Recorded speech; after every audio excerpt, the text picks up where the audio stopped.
Good morning all friends. मेरे legal advice by Sheikh Javed Mohammad advocate channel पर आपका स्वागत है।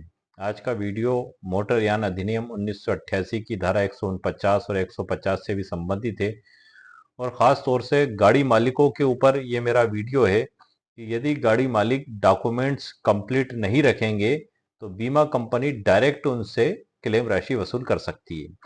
कहने का मतलब ये हुआ कि यदि कोई दुर्घटना होती है और आपके पास वो 5 जरूरी दस्तावेज जो मैं अभी आपको आगे बताने वाला हूं, उनमें अगर कोई भी दस्तावेज आपका कंप्लीट नहीं है तो बीमा कंपनी डिफेंस में ये कहती है कोर्ट में कि इनके पास बीमा पॉलिसी की शर्तों का उल्लंघन किया गया है और डॉक्यूमेंट्स इनके पास उपलब्ध नहीं है, इसलिए बीमा कंपनी बीमा देने के लिए उत्तरदायी नहीं है। इसी दशा में पे एंड रिकवर का सिद्धांत लागू होता है। एक नेशनल इंश्योरेंस कंपनी विरुद्ध स्वर्ण सिंह 2004 का सुप्रीम कोर्ट का बड़ा लैंडमार्क जजमेंट है। हालांकि मोटरयान अधिनियम में संशोधन भी हुए हैं और उसमें जो पहले जो 149(4) थी वो हटा भी दी गई थी, तो अक्सर बीमा कंपनी ये कहती है कि पे और रिकवर की धारा को हटा दिया गया है, लेकिन उसके बाद भी सर्वोच्च न्यायालय ने इसमें जो दिशा निर्देश दिए हैं वो दिशा निर्देशों पर और उसके अलावा 4 और महत्वपूर्ण सुप्रीम कोर्ट जजमेंट जो इसी से रिलेटेड हैं, जिसमें एक जजमेंट में तो यह भी बताया गया है कि यदि फर्जी ड्राइविंग लाइसेंस बताकर गाड़ी मालिक को गुमराह करके यदि कोई ड्राइवर नौकरी पर लग जाता है और गाड़ी मालिक बाद में उसके द्वारा एक्सीडेंट कर दिया जाता है, तब ऐसी दशा में बीमा कंपनी को यह साबित करना होगा कि गाड़ी मालिक ने सोच समझकर ये जानते हुए कि ये फर्जी ड्राइविंग लाइसेंस है और उसको नौकरी पर रखा और इसने लापरवाही से दुर्घटना कारित करी, तब बीमा कंपनी उस गाड़ी मालिक से राशि को वसूल कर पाएगी। और यदि गाड़ी मालिक ने तमाम सतर्कता बरती और उसके बाद भी ड्राइवर के द्वारा फर्जी कार्य करते हुए फर्जी ड्राइविंग लाइसेंस के आधार पर उसको बताकर नौकरी उसके यहाँ प्राप्त की, तब ऐसी दशा में गाड़ी मालिक से वसूली नहीं की जा सकेगी। ये महत्वपूर्ण जजमेंट्स हैं जो सब कुछ मैंने व्यवस्थित रूप से आपके लिए डिजिटल ई बुक में तैयार करके रखे हैं। मैं आपको आगे की जानकारी डिजिटल ई बुक में से देता हूं। पूरे मैंने व्यवस्थित तरीके से सभी जजमेंट्स और इसकी पूरी व्याख्या आप लोगों के लिए तैयार करके रखी है। डिजिटल ई बुक की लिंक वीडियो के नीचे डिस्क्रिप्शन बॉक्स में मेरे द्वारा दे दी गई है। यदि आपको आवश्यकता महसूस हो तो आप उसे देख भी सकते हैं। इन लेटेस्ट जजमेंट भी शामिल किए हैं इसमें मैंने 2025-26 के भी, और उसके अलावा भी 5 महत्वपूर्ण जजमेंट और भी इस डिजिटल ई बुक के अंतिम अध्याय में शामिल हैं, जिनके ऊपर मैं पहले वीडियो बना चुका हूं। अब मैं आपको आगे की जानकारी देता हूं डिजिटल ई बुक में से। आइए सर, लेट्स गो सर। का टाइटल है इन कागजों के बिना एक्सीडेंट क्लेम नहीं मिलेगा, गाड़ी मालिक खुद देगा करोड़ों का मुआवजा, एमवी एक्ट। अब हम इसको चालू करते हैं।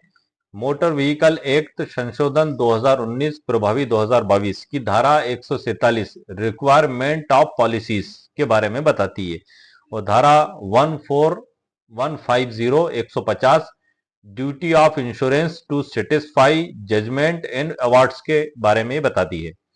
दुर्घटना के समय यदि वाहन में कुछ विशेष विधिक कमियां या दस्तावेजों की अनुपस्थिति पाई जाती है तो बीमा कंपनी दावे के अंतिम भुगतान की अपनी जिम्मेदारी से विधिक रूप से मुक्त हो जाती है। ऐसी स्थिति में माननीय सुप्रीम कोर्ट के पे एंड रिकवर मतलब भुगतान और वसूली के सिद्धांत के अनुसार बीमा कंपनी पीड़ित पक्ष के अधिकार की रक्षा के लिए क्लेम की राशि अदालत में जमा तो कर देती है, लेकिन बाद में पूरा पैसा, चाहे वो लाखों रुपए में हो या करोड़ों रुपए में हो, वाहन मालिक मतलब गाड़ी मालिक की चल अचल संपत्ति कुर्क करके या उससे स्वयं वसूल करती है। नीचे उन मुख्य दस्तावेजों की सूची दी गई है। जो 5 मुख्य दस्तावेज हैं मैं उसी पे बता रहा हूं। उसमें नंबर 1 है दस्तावेज, हमारा फर्स्ट नंबर का दस्तावेज है वैध और प्रभावी driving licence, valid and effective DL. ये सबसे मुख्य कारण है। यदि दुर्घटना के समय गाड़ी चलाने वाले व्यक्ति के पास उचित और विधिक रूप से वैध लाइसेंस नहीं है तो अंतिम वित्तीय दायित्व गाड़ी मालिक पर आ जाता है। इसमें निम्नलिखित परिस्थितियां बनती है। नंबर 1 है डीएल का ना होना। ड्राइवर के पास कोई लाइसेंस ही नहीं है, मतलब गाड़ी मालिक ने बिल्कुल सोच समझ के ऐसे आदमी को गाड़ी दे दी जो उसके पास लाइसेंस नहीं है। एक नंबर स्थिति हो गई। दूसरी है अमान्य श्रेणी, रॉन्ग कैटेगरी। ड्राइवर के पास केवल मोटरसाइकिल या कार का लाइसेंस है, लेकिन वह व्यवसायिक ट्रक या बस जिसको एसटीवी कमर्शियल ट्रांसपोर्ट चला रहा था वो वाला उसके पास लाइसेंस नहीं है। मोटरसाइकिल का लाइसेंस है, चला रहा है ट्रक, दूसरी गलती हो गई। ये एक ही पॉइंट में चल रहा है सर हम। उसके बाद आता है एक्सपायर डीएल। लाइसेंस की अवधि खत्म हो चुकी हो, उसे अधिनियम की धारा 14 के तहत समय पर रिन्यू ना कराया गया हो। चौथी है, इसी के अंदर है सर, ये लर्निंग लाइसेंस की शर्त का उल्लंघन। यदि ड्राइवर लर्निंग लाइसेंस पर था लेकिन गाड़ी पर नियमानुसार आगे पीछे एल बोर्ड नहीं लगा था या बगल की सीट पर कोई वैध परमानेंट लाइसेंसधारी व्यक्ति नहीं बैठा था, तो ये तो हो गई सर हमारी एक ही जो शर्त है वैध ड्राइविंग लाइसेंस में। एक दो तीन चार उप शर्त मैंने बता दी आपको। यदि ये सिचुएशन बनेगी, ये कमियां पाई जाएंगी, तो गाड़ी मालिक को भुगतान करना होगा। अब हम आते हैं नंबर 2 कंडीशन पे। वैध फिटनेस प्रमाण पत्र, वैलिड फिटनेस सर्टिफिकेट केवल कमर्शियल वाहनों पर लागू होता है सर ये। इसमें भी कानूनी स्थिति जो बनेगी, कमर्शियल गाड़ियों में जैसे ट्रक, बस, टैक्सी, ऑटो आदि के लिए फिटनेस सर्टिफिकेट गाड़ी की विधिक वैधता की रीढ़ होती है। जैसे मानव शरीर में रीढ़ की हड्डी होती है, काफी अहम स्थान रखती है, उसी तरीके से ये भी रीढ़ की हड्डी की तरह होती है सर। कानूनी स्थिति, मोटर व्हीकल एक्ट की धारा 56 के तहत यदि किसी कमर्शियल गाड़ी का फिटनेस सर्टिफिकेट अवधि पार हो चुका है, एक्सपायर हो चुका है, तो कानूनन माना जाता है कि उस वाहन का पंजीकरण आरसीबी स्वतः ही समाप्त या निलंबित अमान्य हो चुका है। अक्सर फिटनेस न होने की स्थिति में बीमा कंपनी नीति शर्तों के उल्लंघन, ब्रीच ऑफ पॉलिसी कंडीशन के आधार पर दायित्व से मुक्ति पाती है और पूरा हर्जाना मालिक को भुगतान करना पड़ता है। तीसरा दस्तावेज है सर सबसे महत्वपूर्ण, वैध route permit, valid route permit केवल कमर्शियल वाहनों के लिए। व्यवसायिक वाहनों को माल या यात्री ढोने के लिए आरटीओ से धारा 66 के तहत परमिट लेना अनिवार्य है। बिना परमिट के गाड़ी आप नहीं चला सकते। यदि गाड़ी के पास दुर्घटना के समय वैध परमिट नहीं था, गाड़ी अपने स्वीकृत परमिट के दायरे से बाहर जाकर चलाई जा रही थी और उस दौरान एक्सीडेंट हो गया था, तो बीमा company breach of policies condition के आधार पर मुख्य दायित्व से बच सकती है, बशर्ते वह मालिक की सचेत लापरवाही सिद्ध कर दे। इस पे सुप्रीम कोर्ट का एक लैंडमार्क जजमेंट भी है जो मैं भी आपको आगे बताऊंगा। चौथे नंबर का हमारा डॉक्यूमेंट से चालू बीमा policy, active third party insurance. यह बिल्कुल बुनियादी और विधि का हो सकता है सर। यह अगर है आपकी, और भले ही अगर दूसरे डॉक्यूमेंट्स भी नहीं है, तो किसी ना किसी रूप में पीड़ित को तो मुआवजा मिलेगा ही मिलेगा। उसको बीमा कंपनी भुगतान करेगी, पे और रिकवर का सिद्धांत यहाँ लागू हो जाएगा और वो फिर मालिक से वो वसूल किया जाएगा। लेकिन यदि बीमा ही नहीं है, तो फिर तो स्थिति सर बड़ी अलग हो जाती है। बीमा कंपनी भुगतान का कोई कालम ही नहीं है। बीमा कंपनी तो उत्तरदायित्व जब होगी जब आपने बीमा कराया है। भले डॉक्यूमेंट्स में कमी है तो वो पे और रिकवर के सिद्धांत के तहत जिसका दुर्घटना में जो घायल हुआ उसे दे दिए जाएंगे और बीमा कंपनी से वसूला जाएगा। तो ये चालू बीमा पॉलिसी होना जरूरी है। यह बिल्कुल बुनियादी विधि का आवश्यकता है। मोटर व्हीकल एक्ट की धारा 146 के तहत हर वाहन का कम से कम थर्ड पार्टी इंश्योरेंस होना अनिवार्य है। यदि दुर्घटना की तारीख और समय पर बीमा पॉलिसी लेप्स थी, उसकी अवधि खत्म हो चुकी थी, तो पे एंड रिकवर का सिद्धांत भी लागू नहीं होता। ऐसी स्थिति में मोटर दुर्घटना दावा न्यायाधिकरण एमएसीटी सीधे गाड़ी मालिक को अपनी जेब से या संपत्ति बेचकर पीड़ित पक्ष को पूरा मुआवजा देने का आदेश जारी करती है। पांचवा और अंतिम दस्तावेज हमारा आएगा रजिस्ट्रीकरण प्रमाण पत्र, वैलिड रजिस्ट्रेशन सर्टिफिकेट, इसको आरसीबी बोला जाता है शॉर्ट में। यदि वाहन का पंजीकरण आरटीओ द्वारा निलंबित या निरस्त किया जा चुका था या व्यवसायिक ऑब्लिक निजी वाहनों की निर्धारित विधिक अवधि बीतने के बाद उसे रिन्यू नहीं कराया गया था, तो वह गाड़ी सड़क पर अवैध मानी जाती है। ऐसी गाड़ी से दुर्घटना होने पर बीमा कंपनी प्राथमिक रूप से उत्तरदायी नहीं होती है। इसमें एक महत्वपूर्ण अपवाद भी है। 5 तो सर मैंने आपको बता दिए डॉक्यूमेंट्स। अब इसमें जो अपवाद है महत्वपूर्ण, वो अपवाद ये है कि अक्सर लोग सोचते हैं कि प्रदूषण प्रमाण पत्र, जिसको हम पीयूसी सर्टिफिकेट भी कहते हैं, न होने पर भी बीमा क्लेम खारिज हो जाता है। लेकिन IRDAI, भारतीय बीमा नियामक और माननीय न्यायालय के स्पष्ट निर्देश हैं कि पीयूसी सर्टिफिकेट न होने के आधार पर बीमा company third party accident claim खारिज नहीं कर सकती। आरटीओ इसके लिए आपका चालान जरूर काट सकता है, लेकिन क्लेम रिजेक्ट नहीं हो सकता। अब हम सुप्रीम कोर्ट के उन लेटेस्ट जजमेंट पर आते हैं जो हमारे इसी टॉपिक से संबंधित हैं। नंबर 1 जजमेंट है सर हमारा नेशनल इंश्योरेंस कंपनी लिमिटेड बनाम स्वर्ण सिंह और अन्य 2004 3 SCCC 29। माननीय सुप्रीम कोर्ट की 3 जजों की बड़ी बेंच का ये फैसला है। इस ऐतिहासिक फैसले में माननीय सर्वोच्च न्यायालय ने पे एंड रिकवर का नियम प्रतिपादित किया। कोर्ट ने इसमें स्पष्ट किया, नंबर 1, पीड़ित पक्ष की सुरक्षा किस प्रकार से की जाएगी। दुर्घटना में घायल हुए व्यक्ति या मृतक के परिवार के हितों की रक्षा के लिए बीमा कंपनी पहले क्लेम की पूरी राशि का भुगतान करेगी और भले ही ड्राइवर के पास लाइसेंस या परमिट ना हो। दूसरी स्थिति है मालिक से वसूली का अधिकार। किस प्रकार से होगा?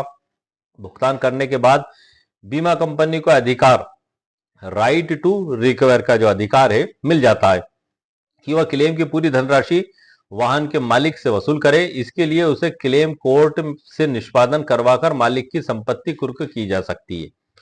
मालिक का बचाव क्या होगा सर? इसमें बीमा कंपनी को यह साबित करना होगा कि लाइसेंस या दस्तावेज की कमी के बारे में गाड़ी मालिक को पता था। यह उसकी लाइबिलिटी है। अगला जजमेंट है हमारा सुप्रीम कोर्ट ऑफ इंडिया का नो लाइसेंस पर नवीनतम आदेश। एम अनंती एवं अन्य बनाम पी वेंकटेश एवं अन्य सिविल अपील संख्या 1175/2025। इसको मैंने नीचे भी लिखा हुआ है सर, पूरे जजमेंट को पूरा डिटेल के साथ, आपको ढूंढने में आसानी रहेगी। यहां भी मैंने पूरा क्लियर लिखा हुआ है। फैसले की तारीख है 29 जनवरी 2025। बेंच न्यायमूर्ति पंकज मित्तल एवं न्यायमूर्ति असाहुद्दीन अमानुल्लाह। अदालत की व्यवस्था। इस मामले में ड्राइवर के पास कोई लाइसेंस नहीं था। सुप्रीम कोर्ट ने स्वर्ण सिंह 2004 के सिद्धांतों को दोहराते हुए निर्देश दिया कि बीमा कंपनी प्रतिवादी क्रमांक 2 पहले दावेदारों को ब्याज सहित मुआवजा का भुगतान करें और बाद में कानून के अनुसार वाहन के मालिक से उक्त राशि वसूल करने के लिए स्वतंत्र है। तीसरा जजमेंट है सर हमारा सुप्रीम कोर्ट ऑफ इंडिया का के नागेंद्र बनाम the new insurance company limited 2025 INAC 1270। फैसले की तारीख 29 अक्टूबर 2025। इस केस में बस अपने निर्धारित रूट परमिट से अलग मार्ग पर चल रही थी। थोड़ा समझने वाली बात है कि जिस रास्ते का परमिट बना हुआ था उस पर न जाते हुए दूसरे रास्ते पर चल रही थी। सर्वोच्च न्यायालय ने निर्णय दिया कि मार्ग का विचलन केवल एक तकनीकी उल्लंघन है। केवल इस आधार पर पीड़ित को मुआवजे से वंचित करना न्याय संगत नहीं होगा। अतः कोर्ट ने पे एंड रिकवर के सिद्धांत की पुष्टि करते हुए बीमा कंपनी को भुगतान करने तथा मालिक से उसकी वसूली करने का अधिकार सुरक्षित रखा। चौथा जजमेंट है सर हमारा सुप्रीम कोर्ट ऑफ इंडिया का फर्जी लाइसेंस पर गाड़ी मालिक को बड़ी राहत। हिंद समाचार लिमिटेड बनाम नेशनल इंश्योरेंस कंपनी लिमिटेड अक्टूबर 2025 का जजमेंट है। यदि ड्राइवर का लाइसेंस फर्जी निकलता है, जैसा मैंने वीडियो के प्रारंभ में आपको बताया था, तो बीमा कंपनी सीधे मालिक से वसूली नहीं कर सकती। क्यों नहीं कर सकती? बीमा कंपनी को यह साबित करना होगा कि मालिक को उसके फर्जी होने की जानकारी थी। यदि मालिक ने सामान्य समझ के तहत लाइसेंस देखकर ड्राइवर को काम पर रखा था तो मालिक सुरक्षित रहेगा और क्लेम बीमा कंपनी को ही देना होगा। इसका जो अंतिम निष्कर्ष है सर हमारा, मैं आपको अंतिम निष्कर्ष और बता देता हूं। सबसे महत्वपूर्ण लाइन है इसमें मैंने लास्ट में लिखी है कि अपनी गाड़ी का एक तो इंश्योरेंस समय पर करवा लें आप। सबसे पहली बात, यदि आपके पास मोटरसाइकिल हो, कार हो या कोई कमर्शियल वाहन, अगर आपकी गाड़ी का ड्राइवर बिना वैध लाइसेंस की गाड़ी चला रहा है या आपकी गाड़ी का परमिट फिटनेस फेल हो चुका है, समाप्त हो चुकी है समय अवधि, तो दुर्घटना होने पर सुप्रीम कोर्ट के नियमों के तहत बीमा कंपनी पीड़ित को पैसा चुकाने के बाद वह पूरी रकम आपकी जेब या आपकी संपत्ति बेचकर वसूलेगी। इसलिए सजग रहे, जिम्मेदार रहें, अपनी गाड़ी के सारे डॉक्यूमेंट्स को विधि अनुसार दुरुस्त और कंप्लीट रखें। तो विधिक जागरूकता के उद्देश्य से एक मेरे द्वारा ये वीडियो बनाया गया है। इसी में जो मैंने आपको जजमेंट बताए गए सर, उनका मैंने पूरा क्लियर, आप देख रहे हैं, ये मैंने पूरी डिटेल लिख दी है ताकि आपको ढूंढने में आसानी होगी। वहां पर मैंने शॉर्ट में लिखा था, यहाँ पूरी डिटेल में मैंने लिखा हुआ है। जैसे भारत के सर्वोच्च न्यायालय का नेशनल इंश्योरेंस कंपनी लिमिटेड बनाम स्वर्ण सिंह और अन्य 5 जनवरी 2004 का पूरी डिटेल मैंने इसमें लिखी है। और इस जजमेंट को भी मैंने इसमें पूरा लिखा हुआ है, इसकी डिटेल में समझाया मैंने इसमें। और ये जो अभी आपको फैसले बताए थे, इन फैसलों को भी मैंने इसमें लिखा हुआ है। आप देख रहे हैं ये येलो कलर से है और आसमानी रंग से इसमें अलग दिखाई दे रहा है। पूरा इसका जजमेंट को पूरा डिटेल के साथ सर मैंने इसमें दिया हुआ है। पीड़ित के पक्ष में एम आनंदी, अन्य बनाम पी वेंकटेशन, जनवरी 2025, ये भी सर पूरी डिटेल में मैंने इसमें लिखा हुआ है। इसको स्क्रॉल करके मैं ले जा रहा हूँ ये। और यहाँ से होता है सर हमारा अध्याय नंबर 1 चालू। यहाँ पर मैंने एक चीज और इसमें ऐड की है, आपको बता देता हूँ। इन नियमों के दायरे में देश का हर वो व्यक्ति आता है जो यान मालिक है, वाहन मालिक क्या होगा सर?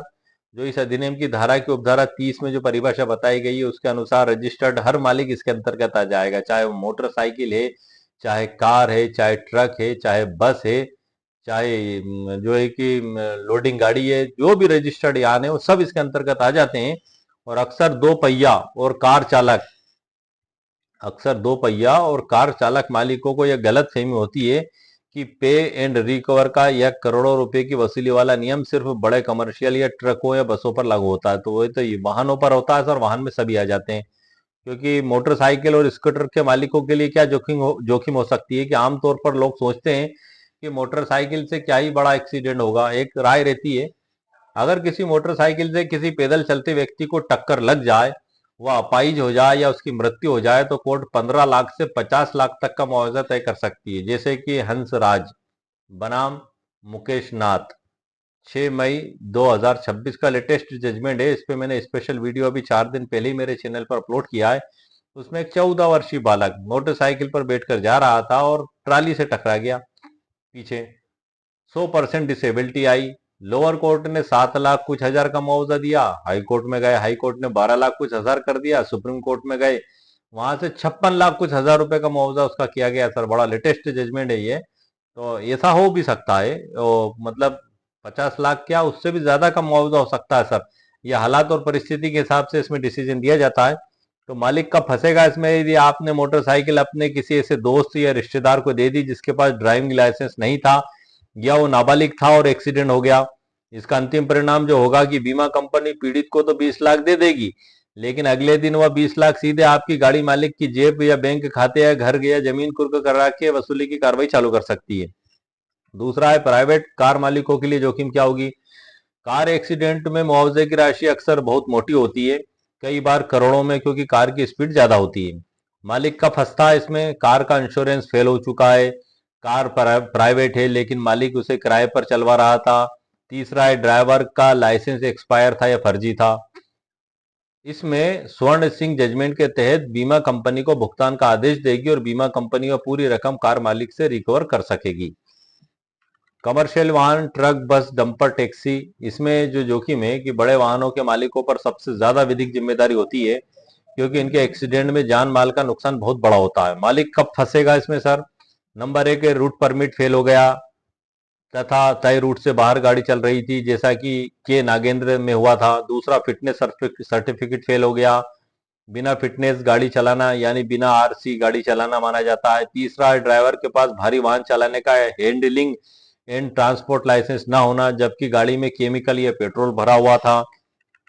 इसमें अंतिम जो परिणाम होगा, या तो पूरा बिजनेस और फ्लीट दांव पर लग जाता है, क्योंकि क्लेम करोड़ों में होता है और बीमा कंपनी मालिक को पूरी तरह कंगाल कर सकती है। ये सर मैंने आज के वीडियो में आपको मुकम्मल कानूनी जानकारी प्रदान कर दी। यहाँ से हमारी डिजिटल ई बुक के अध्याय चालू होते हैं। इसमें कुल एक लगाए 217 धाराओं की सरल व्याख्या इस डिजिटल ई बुक में सर मैंने की है।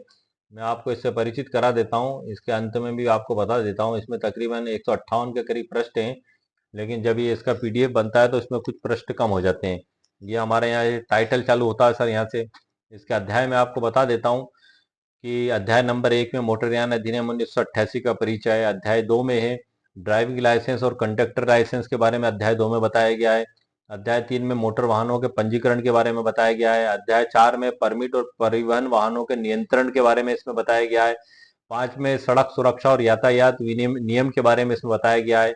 6 में बीमा और तृतीय पक्ष की देयता, थर्ड पार्टी इंश्योरेंस जिसे हम कहते हैं, उसके बारे में बताया गया है। 7 में क्लेम ट्रिब्यूनल का गठन और उसकी कार्य प्रणाली के बारे में इसमें बताया गया है। 8वें में क्षेत्राधिकार और याचिका दायर करना, धारा 166 के तहत याचिका दायर की जाती है, उसके बारे में बताया गया है। 9 में समय सीमा और देरी माफी का आवेदन। 10वें में मुआवजे की गणना।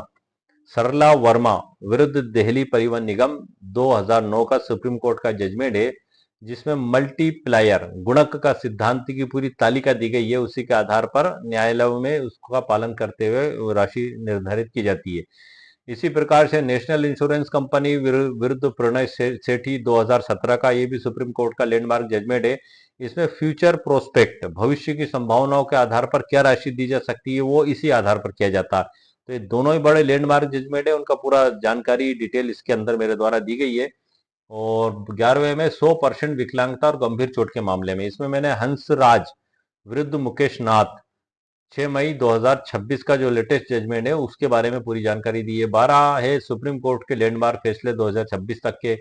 अध्याय 13 में अपराध दंड और कानूनी प्रक्रिया, 14 में ड्राफ्टिंग किट और 15 में अक्सर पूछे जाने वाले प्रश्न, 16 में धारा 1 क्या कहती है जानिए, कानून आप पर कहाँ लागू होगा। 17 में मोटर वाहन अधिनियम 1988 के क्या उद्देश्य हैं। 18 में ओला, उबेर और दिव्यांगों की गाड़ियों के क्या है नियम, जानिए एमयू एक्ट की 3 बड़ी परिभाषाएं। और 19 में गाड़ी के आरसी, एक्सेल वेट और आर्टिकुलेटेड व्हीकल क्या है, जानिए एमबी एक्ट की 4 बड़ी परिभाषाएं।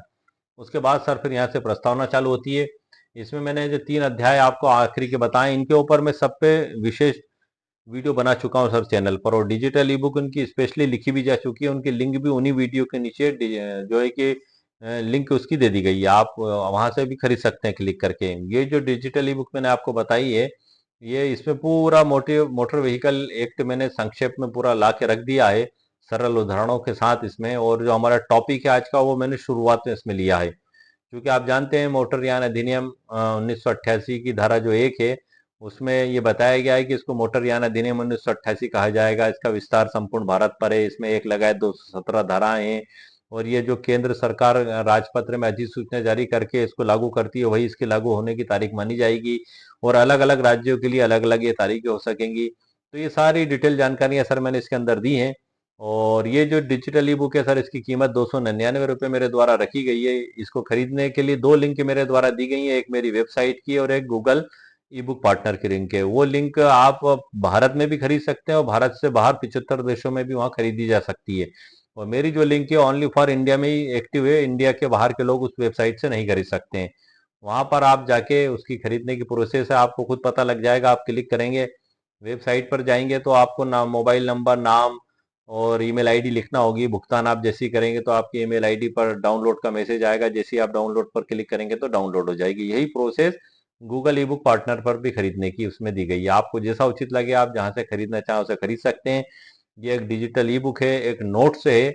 ये आप इसको कोर्ट में जज साहब के सामने पेश नहीं कर सकते हैं, न सरकारी दफ्तर में। ये आपकी खुद की गाइडलाइन के लिए है, और ये किसी एक को व्यक्ति का सलाह नहीं है सर। ये सुप्रीम कोर्ट के जजमेंट्स हैं जो आपने देखे हैं, ये सभी को लागू होते हैं। तो यदि आपके केस में आपको जिस प्रकार से जहां इनकी आवश्यकता महसूस होती है, आप इनका उपयोग कर सकते हैं। कोई भी कार्रवाई करने से पहले आप आपके वकील साहब से जरूर सलाह मशवरा करें, क्योंकि वकील साहब आपको सही गाइडलाइन देंगे। और ये जो मैंने आपको डॉक्यूमेंट्स बताए हैं, ये साइटेशंस बताई हैं, ये आपके केस में यदि कहीं उपयोगी हो तो आप इनका उपयोग कर सकते हैं। उपयोग का तरीका क्या होगा कि आपको कोर्ट की लाइब्रेरी में से ओरिजिनल बुक निकाल कर लाना होगी, या तो पूरी बुक आप पेश करें या उसकी फोटो कॉपी करा के जज साहब के समक्ष पेश करें। ये इसकी प्रोसीजर है। जो मैंने इसमें 5 डॉक्यूमेंट्स बताए, वो सावधान करने के उद्देश्य से बताए हैं कि हर गाड़ी मालिक, चाहे वो मैं ही क्यों ना हूं, या आप हैं, या आपके मोहल्ले में रहने वाले कोई अन्य लोग हैं, आपके शहर में, आपके नगर में, ये पूरे भारत में लागू है सर। ये एक्ट, ये सिर्फ कोई स्टेट वाइज नहीं है। तो ये आपको पूरे ऑल इंडिया में एक सावधान करने के मकसद से वीडियो मैंने बनाया है कि यदि इन 5 डॉक्यूमेंट्स में गड़बड़ हुई सर, तो हमारे ऊपर मुसीबत आ सकती है जो गाड़ी मालिक हैं। तो इन मुसीबतों से बचने के लिए हमें ड्राइविंग लाइसेंस हमारा चालू होना चाहिए, एक्सपायर नहीं होना चाहिए, गाड़ी का रजिस्ट्रेशन होना चाहिए, फिटनेस होना चाहिए, बीमा होना चाहिए। ये सारे ये जो 5 मैंने बताए हैं, ये पांचों के पांचों का हमें इसका पूरा प्रावधान का पालन होना चाहिए, जिसमें ड्राइविंग लाइसेंस, फिटनेस, वैध रूट परमिट, चालू बीमा पॉलिसी और रजिस्ट्रीकरण प्रमाण पत्र, ये सभी सर कंप्लीट होना जरूरी है। इनके अभाव में हम मुसीबत में फंस सकते हैं। यदि हम रोड पर जा रहे हैं, किसी ट्रैफिक पुलिस वाले ने हमें हाथ दे के रोक लिया, तो हमारी जान वहीं आफत में आ जाती है सर। हम वहीं डरने लगते हैं। बल्कि हम रोड पे से निकल के जा रहे हैं और हम दूर से देख लेते हैं कि ट्रैफिक पुलिस वाले खड़े हुए हैं, जीप खड़ी हुई है उनकी पुलिस की, और सफेद गाड़ी में और खाकी वर्दी में पुलिस वाले खड़े हुए हैं। तो कई लोगों को तो मैंने देखा है, वो दूर से देख के रूट बदल लेते हैं। वजह या तो चोरी की गाड़ी है, या डॉक्यूमेंट्स में कमी है। और हर डॉक्यूमेंट्स की कमी होने पे अलग अलग जुर्माने के प्रावधान है, चालान काटा जाता है। तो ये इनके ऊपर भी मैं स्पेशल वीडियो बनाऊंगा कि किसमें कितना चालान कटेगा, कितनी सजा का प्रावधान है। तो ये हमें इस बात पे सर सावधान रहना है। बगैर ड्राइविंग लाइसेंस में सजा का भी प्रावधान है और जुर्माने का भी प्रावधान है। रजिस्ट्रेशन के बिना चला रहे हैं, सजा का भी प्रावधान है, जुर्माने का भी प्रावधान है। तो इन सब से बचते हुए हमें जागरूक रह के, सचेत रह के, हमें सभी डॉक्यूमेंट्स को हम समय रहते कंप्लीट करा लें। ताकि जब हम सड़क पर जाएं तो निर्भीक होकर जाएं, भय मुक्त होकर जाएं। क्योंकि डॉक्यूमेंट्स में कमी रहती है तो कहीं ना कहीं मन में भय छिपा रहता है। भले ही हम कई सालों से वाहन चला रहे हैं, हमें आज तक कभी हम पकड़ में नहीं आए, लेकिन जिस दिन आ जाते हैं फिर हमें बड़ा अफसोस होता है और बड़ा करता है कि काश हमें डॉक्यूमेंट्स समय पर कंप्लीट करा लेते। फिर हम उस परेशानी से बचने से बच सकते हैं, जो उलझन हमें अचानक कभी भी हमारे सामने आ सकती है। हो सकता है आप किसी जरूरी काम से जा रहे हैं, बहुत शादी में जा रहे हैं, बड़ी खुशी की बात है, आप शामिल होने जा रहे हैं, पता लग रहा है रास्ते में ट्रैफिक पुलिस वाले ने आपको रोक लिया और कह दिया कि आप खड़े हो जाइए, हम चेकिंग करेंगे। आधा घंटा या 1 घंटा लग गया आपका। अब आपका रिसेप्शन वहां आप जहाँ जाना जरूरी था वो कंप्लीट हो गया आपका, आप वहां जा ही नहीं पाए। आपका कोई नजदीकी रिश्तेदार है, आप उसकी खबर लेने जा रहे हैं, पता लग रहा है आप ये बीच में उलझ गए। कोई स्टूडेंट है, परीक्षा हाल में परीक्षा देने जा रहा है, वो पता लग रहा है कि उसकी परीक्षा का टाइम 12 बजे से चालू हो रहा है। अब ट्रैफिक पुलिस ने रोड पे उनको रोक लिया, पता लग रहा है 1 घंटा लेट हो गया, तो उसका तो पूरा एग्जाम ही निकल गया, उसका तो पूरा साल ही बर्बाद हो गया। या इमरजेंसी आ गई, कोई किसी पेशेंट को अस्पताल में लेकर जाना है। तो हालांकि इंसानियत हर जगह मौजूद है और ट्रैफिक पुलिस वाले भी समझते हैं परिस्थितियों को देखते हुए, लेकिन फिर भी पता लग रहा है कि वो आपसे पहले 10 लोगों को चेकिंग करने में लगे हुए हैं और आपको अलग खड़ा कर दिया, आपकी बात ही नहीं सुन पा रहे हैं और आपको 1.5 घंटा 1 घंटा वहां वेस्ट हो गया। तो आपके जरूरी काम सारे सर नष्ट हो सकते हैं। आपको जुर्माना होगा, चालान होगा, वो अलग बात है। तो ये सब चीजें होती हैं सर, बहुत सी बातें हैं इसमें। तो आज के वीडियो में सर मैंने आपको मुकम्मल कानूनी जानकारी प्रदान कर दी है। उम्मीद है आपको मेरा वीडियो पसंद आया होगा। मेरे वीडियो को आप लाइक भी करें, शेयर भी करें और सब्सक्राइब भी करें। ओके, शुक्रिया, थैंक यू सर।